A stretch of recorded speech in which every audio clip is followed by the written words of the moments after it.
Welcome to the deep dive. Okay, imagine this.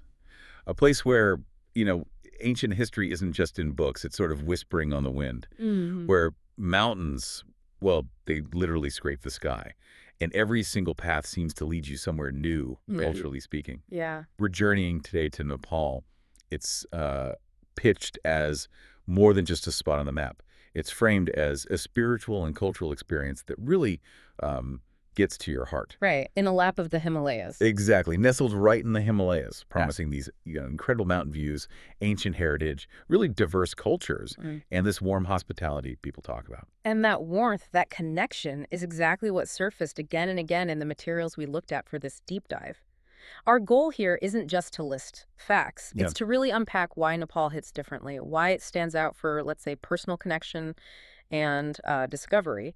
It's less about just seeing Nepal. And more about feeling it. Precisely. Understanding what makes it a place you truly feel. Okay, let's unpack this then. One of the first things that really jumps out is Nepal's, well, its cultural tapestry. It gets called a vibrant melting pot a lot. But what is it specifically that makes the culture there so incredibly rich? Well, I think the scale is frankly astounding. You're looking at over 125 distinct ethnic groups. Wow, 125. Yeah, and get this, more than 120 languages spoken across the country. It's incredible. And each community, it brings its own flavor, its own unique cultural beauty. So, like specific examples. Definitely. Think about the ancient Nuwari settlements, say, in the Kathmandu Valley, that intricate architecture. Compared to the highland Sherpa villages, living under these immense peaks, it's not just diverse, it's this living, breathing mosaic of traditions side by side. A living mosaic. I like that. And this mosaic, it really seems to burst with life during the festivals, doesn't it?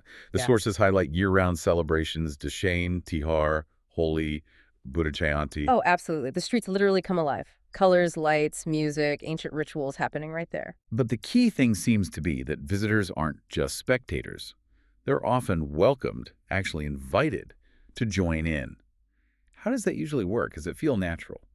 That openness is, I think, fundamental. It's not just a performance for tourists. These festivals are woven into the fabric of life, of identity there. Right. So when you're invited to participate, you're stepping across the line, really, beyond just tourism into something more like genuine connection. So you're not just watching the parade. Exactly. You might find yourself learning a local dance, maybe sharing a special meal with a family, or receiving a tika blessing. It takes a simple trip and makes it, well, unforgettable, a real memory. That sounds like a much deeper level of engagement. It is. And that engagement, that feeling of connection, it ties directly into Nepal's other major dimension, its deep spiritual heart. Yes, that spiritual side comes through so strongly. It's fascinating how the land itself is considered sacred by so many. Nepal is, of course, the birthplace of Lord Buddha, Lumbini, yeah. and it's just dotted with these incredibly significant sites. Sacred Hindu temples, ancient Buddhist stupas, monasteries perched in peaceful spots. You can almost feel it, can't you? People describe this palpable spiritual energy.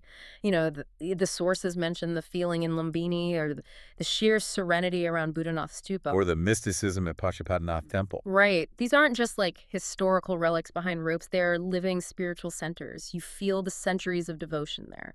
So when you're actually there, what's the effect? Is this spirituality mainly for people on a pilgrimage? Or does it touch everyone, regardless of their background?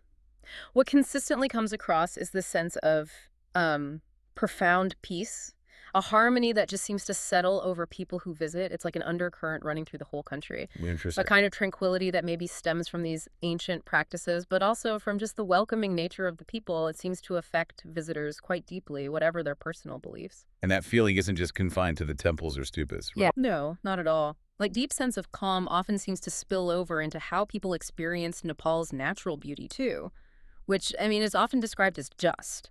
Beyond words. Yeah, I Right. saw that phrase. And obviously, everyone thinks of Mount Everest, the highest peak on Earth. But the landscape is so much more complex than just Everest, isn't it? Oh, absolutely.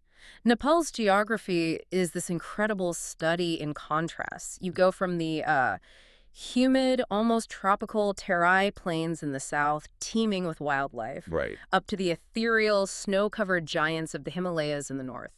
Imagine trekking through landscapes that shift day by day, lush green valleys, then maybe subtropical forests, then suddenly you're near glacial lakes passing through these serene, timeless villages. It sounds like a country of dramatic shifts. It really is. It constantly reshapes your perspective, maybe even with every valley you cross. And for someone who loves nature, the options seem endless.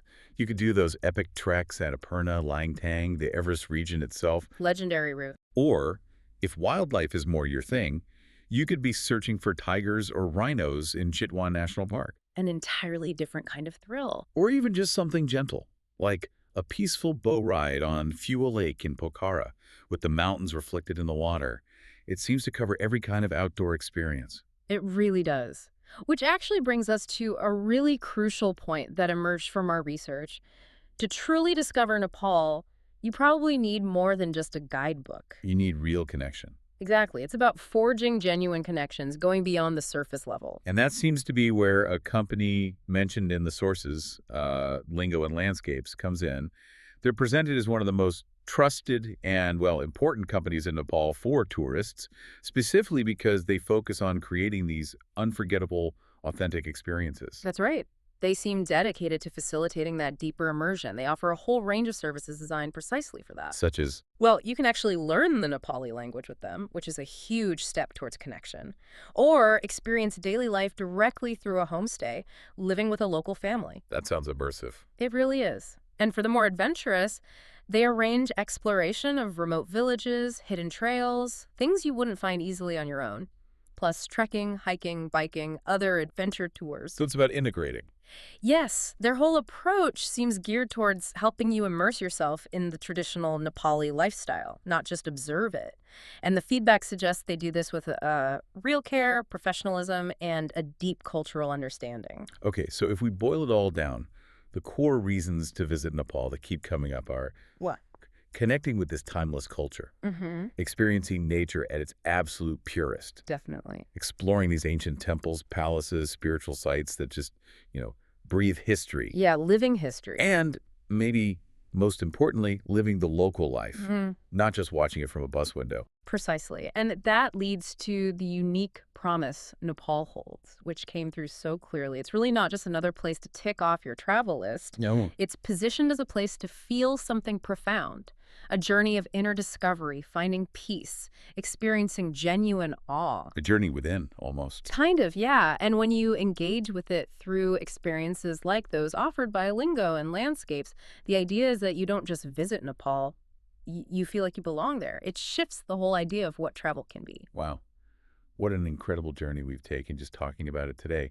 We've touched on Nepal's vibrant culture, its deep spiritual roots, the absolutely awe-inspiring landscapes, and these really unique opportunities for, well, genuine connection and immersion. It honestly sounds like a profound journey of inner discovery is possible there. It certainly seems that way. So maybe a final thought for you listening. Given Nepal's really unique blend, that spiritual tranquility, the welcoming cultural immersion, the sheer natural grandeur, what kind of personal discovery or perhaps what sense of belonging do you think you would find if you stepped into that world? That's definitely something to ponder. We hope this deep dive has given you a compelling glimpse into why Nepal is so much more than just a destination on a map. Until next time.